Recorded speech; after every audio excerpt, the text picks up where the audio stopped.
Ketika Rasulullah Sallallahu Alaihi Wasallam belum lagi diciptakan, dilahirkan, kita dari kecil kita belajar agama sudah tahu zaman jahiliyah. Apa zaman jahiliyah waktu itu? Satu, perempuan sangat hina derajatnya. Perempuan kerjanya dapur, kasur, sumur. Sumur, dapur, kasur. Dilahirkan hanya untuk melahirkan. Sehingga terkenallah sahabat Rasulullah, Khalid bin Walid, pernah diambil anaknya dari istrinya. Waktu itu anaknya ya sudah bisa diajak main-main.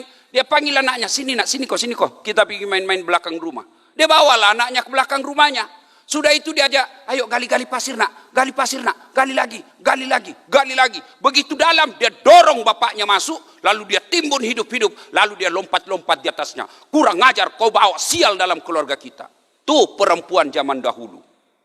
Perempuan bahkan boleh dijadikan apa? Transaksi judi. Bos, cantik istrimu di?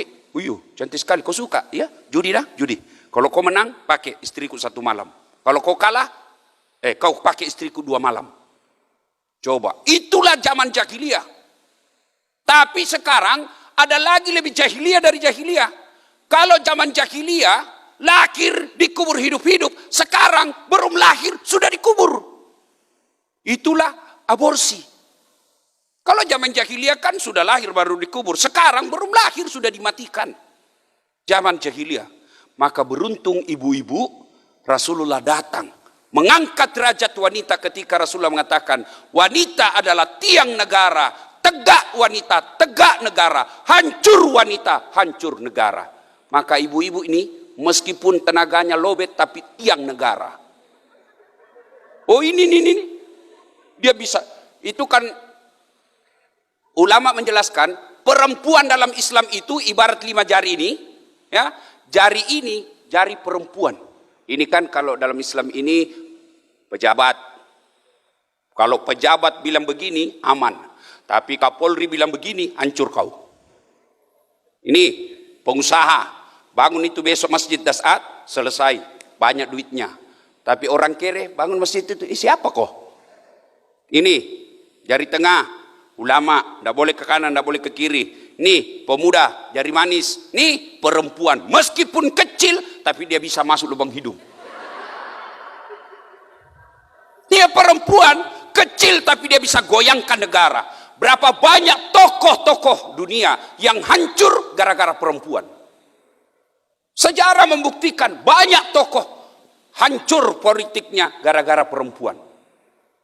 Ibu-ibu ini tiang negara. Tapi sayang, 1000 sayang, Rasulullah telah mengangkat derajat wanita, tapi dia hancurkan derajatnya sendiri sekarang. Dengan cara apa? Nabi pernah memprediksi wanita suatu waktu nanti berpakaian tapi telanjang dan mereka suka memakainya. Adakah begitu? Oh banyak. Bukan di sini. Coba datang ke Plaza Indonesia, Plaza Senayan, tempat main jogging, hancur kami laki-laki. Maunya kami ini kerjasama bos. Kami laki-laki jaga mata, tolong Anda cewek jaga akhlak. Karena biar kami setengah mati jaga mata, kalian gentayangan, hancur amal kami. Dilihat haram, tidak dilihat barang bagus. Coba lihat ibu-ibu. Bahkan ibu majelis taklim sendiri banyak sekarang yang merendahkan derajatnya. Dengan cara apa? Coba kita lihat. Olahraga lah dia. Ustadz, olahraga haram? Tidak. Ibu-ibu olahraga sunnah, sehat supaya kuat ngurus anak, supaya suamimu tidak poligami. Tapi jangan campur laki perempuan.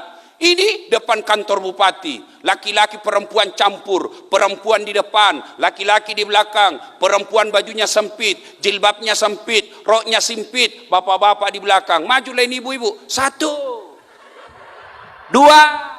Bapak di belakang 3. Mana ndak hilang hafalan? 1. Itu perempuan zaman Nabi. Sebelum Nabi turun. Apalagi zaman Nabi sebelum dilahirkan, orang-orang Arab minimal 4 tuhannya. Latta, Manat, Uzza, Hubal. 4 tuhannya. Yang paling kaya, dia bikin Tuhannya dari apa? Emas. Bawanya sedikit, perak. Bawanya lagi, kayu. Yang paling miskin, tepung terigu. Dia bikin kepalanya, dia bikin tangannya, dia bikin kakinya. Selesai dia sembah, lapar dia. Dia lihat Tuhannya. Sudah dia bilang, Tuhan, maafkan saya sudah sembah kau. Tapi saling pengertian Tuhan, saya lapar Tuhan. Dia tutup matanya sebelah, Tuhan, dia ambil tangannya, dia makan. Belum kenyang, dia ambil kakinya, dia makan. Belum juga selesai laparnya, dia makan kepalanya Tuhannya. Sadis-sadisnya bangsa Indonesia sampai detik ini belum ada yang makan Tuhannya. Tapi zaman jahiliyah Tuhannya dia makan. Coba, alhamdulillah Rasulullah datang menjelaskan, Kul huwallahu ahad. Satu Tuhan.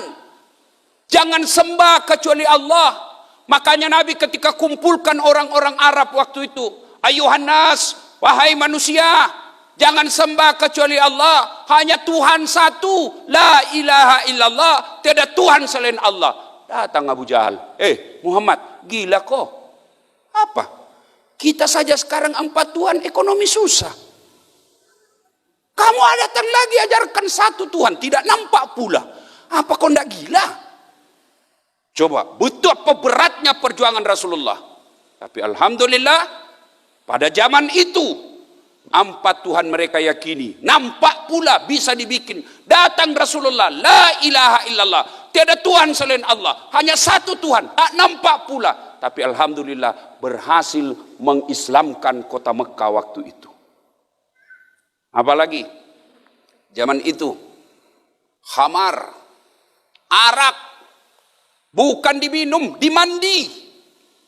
Pelajaran dakwah buat kita soal khamar ini. Metode dakwah Al-Quran. Coba lihat Al-Quran. Zaman itu orang-orang Arab bukan cuma diminum, dia mandi itu khamar. Datanglah Al-Quran menjelaskan khamar itu ada faedahnya tapi ada buruknya. Ketahuilah lebih banyak buruknya daripada faedahnya. Akhirnya apa? Orang Arab mulai berpikir. Lama turun tahap kedua. La taqrabuz salata wa antum sukara. Jangan kau dekati solat ketika kau dalam keadaan mabuk. Artinya 5 kali solat, 5 kali tidak boleh mabuk. Makin jauh, makin jauh, makin jauh. Terakhir turun ponis. Innamal khamar. Khamar itu rijesun. Bapak moyangnya dosa, min amali syaitan, perbuatan syaitan, jauhi agar kamu termasuk orang-orang beruntung. Inti ayat ini, kita semua mubalik, belajar metode dakwah dari Quran. Rasulullah mendakwakan melarang haram, tidak ponis langsung. Sekarang banyak mubalik, rasa-rasanya dia menjadi panitia hari kiamat. Hanya dia yang mau benar. Berbeda pendapat dia kafirkan padahal sesamanya muslim. Nabi datang mengislamkan orang-orang kafir. Kadangkala kita sekarang mubalik mengkafirkan orang Islam hanya karena berbeda mazhab. Coba lihat. Bikin ceramah aneh-aneh judulnya. Kesalahan-kesalahan orang yang sholat berjamaah. Kenapa orang sholat berjamaah dikasih salah-salah? Anak muda yang baru hijrah langsung tidak usah sholat deh, ternyata banyak salahnya. Kenapa tidak bikin judul ceramah kesalahan-kesalahan orang yang tidak sholat? Itu lebih real objeknya.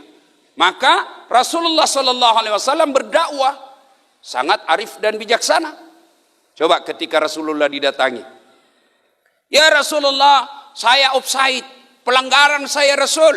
Kenapa kok? Saya berhubungan suami istri bulan suci Ramadan.